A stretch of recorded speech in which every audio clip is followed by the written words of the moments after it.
विनोद कुमार खत्री, मुख्य चुनाव अधिकारी, पूज्य सिंधी सेंट्रल पंचायत से बेबाक सवाल। संविधान में बदलाव कब किया गया? कितने प्रत्याशियों ने नामांकन दाखिल किया? क्या किसी ने नाम वापस लिया? क्या किसी ने आपत्ति दर्ज कराई? मुरलीधर वाधवानी ने आपत्ति दर्ज कराई है, इस पर आपकी कार्रवाई क्या है? देखिए रोशनी न्यूज की स्पेशल रिपोर्ट। सर बताएंगे कि अभी तक कितने लोगों ने आपके पास यहाँ पे आवेदन दाखिल किया है सेंट्रल पंचायत चुनाव? सेंट्रल पंचायत चुनाव में अभी तक 4 प्रत्याशियों ने नामांकन दाखिल किया हुआ है और अभी तक आज और कल की आखिरी डेट है जो जिसमें कि फॉर्म को वो वापस ले सकते हैं। हम उसी के लिए इंतजार में बैठे हुए हैं, हमारी अपनी पूरी ड्यूटी निभा रहे हैं। क्या चारों प्रत्याशियों में से किसी ने भी अपना नाम अभी तक वापस लिया? नहीं, अभी तक किसी भी प्रत्याशी ने नामांकन वापस नहीं लिया है। दूसरा एक और सवाल था, क्या अभी तक चारों में से किसी भी एक प्रत्याशी ने या समाज की तरफ से किसी ने मतदाता सूची में आपत्ति दर्ज कराई है क्या? मतदाता सूची में आपत्ति नहीं है एक्चुअली, लेकिन कुछ ऑब्जेक्शंस आए हुए हैं। कुछ है जिनका कि कल चूंकि आखिरी है नामांकन वापसी का, उसके बाद उसको उनको जवाब दे दिया जाएगा जो भी संबंधित विषय है उनके जैसे हमें कुछ जानकारी मिल रही है कि भाई ये जो 4 दावेदार हैं उनमें से एक का पता जो है आधार कार्ड के हिसाब से भी गलत है और रहे, क्या उसके बारे में भी? नहीं, देखिए अध्यक्ष की जो योग्यता है वो कॉन्स्टिट्यूशन में लिखी हुई है। अध्यक्ष की योग्यता बिलासपुर का निवासी होना चाहिए, 45 साल और 75 वर्ष से 45 से अधिक और 70 वर्ष से कम होना चाहिए। आधार कार्ड में जो एड्रेस है वो कभी भी कोई अपना घर दूसरी जगह शिफ्ट कर ले, लेकिन आधार कार्ड में एड्रेस नॉर्मली वो चेंज कराए या न कराए वो उसके विवेक पर है और वो एक मतलब वो क्राइटेरिया नहीं है कि उसके फॉर्म को हम रिजेक्ट करें। यानी आपका कहना भी ये है कि वो बिलासपुर का निवासी होना चाहिए, हाँ, किसी भी वार्ड का हो। हाँ, और जिस पंचायत का सदस्य है उस पंचायत के अगर अध्यक्ष उसको सर्टिफाई करते हैं तो वैलिड है वो। हाँ, इसी में एक और मेरा सवाल है, जैसे आपने कहा कि सर्टिफाई करते हैं अगर वार्ड के, हाँ, अगर वो किसी कश्यप कॉलोनी में रहता है, मैं बोल रहा हूँ, और अचानक से वो सिंधी कॉलोनी चला जाता है या सिंधी कॉलोनी वाला किसी और वार्ड में चले जाता है, तो क्या वो अपने पुराने वार्ड को और नए वार्ड के मुखी को आवेदन दे सकता है या उसकी कोई कॉपी आपको? सर हमको जो मतदाता सूची जिस वार्ड से आई है उसी वार्ड के हिसाब से उस मतदाता को हम उस पंचायत का वो सदस्य मानते हैं।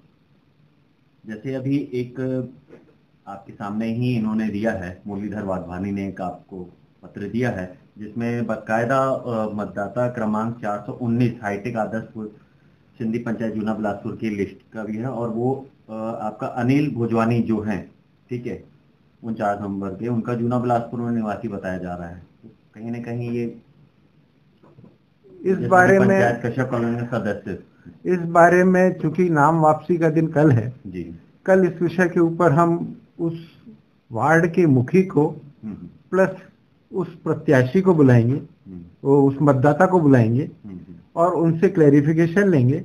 उसके बाद ही अगर डिसीजन लेंगे कि हमको उस मतदाता को सूची में से नाम काटना है या जोड़े रखना है। जैसे कि काफी सारे इन्होंने दिए हैं सवाल आपको मुरलीधर वाधवानी ने, और उसमें एक जो 50 साल पुरानी जो समितियां हैं, भारतीय सिंधु सभा है, ठीक है, सेंट्रल पंचायत की युवा विंग है, ठीक है, और सिंधी युवक समिति है, ठीक है, जो इतने वर्षों ये जितने भी हैं भी उनको हमको कॉन्स्टिट्यूशन के हिसाब से काम करना है।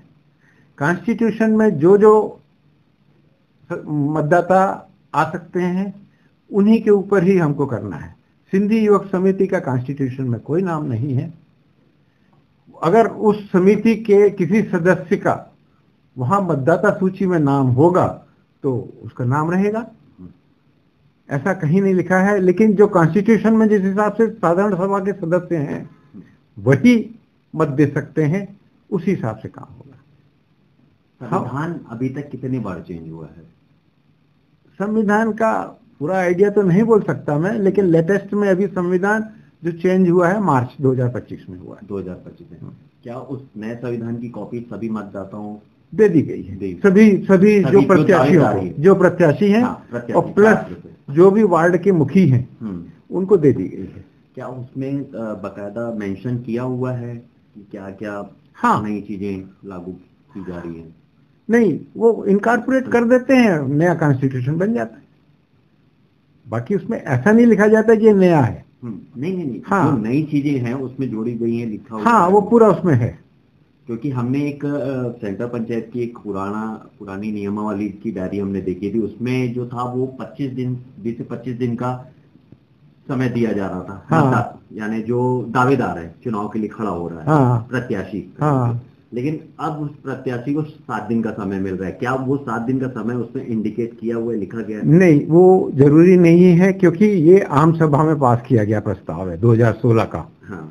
है ना। और हर चीज कॉन्स्टिट्यूशन में अगर हम देंगे और फिर उसको अगर को हमको बदलना पड़ेगा तो फिर बार बार हमको रजिस्ट्रार को देना पड़ता है। ये उपनियम है, उपनियमों का संविधान में नहीं दर्शाया जाता। जो मेन रहते हैं संविधान में वही आता है। तो उस हिसाब से तो काफी सारे ऑब्जेक्शन आएंगे उसमें। नहीं, 7 दिन के, इसके पहले भी 7 दिन में चुनाव हुआ है। पिछले साल भी 7 दिन के अंदर चुनाव हुआ था, उसके पहले भी 7 दिन के अंदर चुनाव हुआ था। अपना नाम बता रही? मैं विनोद कुमार खत्री, मुख्य चुनाव अधिकारी, सिडनी सेंट्रल पंचायत, बिलासपुर। देश विदेश की खबरों को देखने के लिए हमारे चैनल रोशनी न्यूज़ को सब्सक्राइब कीजिए और बेल आइकन दबाना ना भूलिएगा।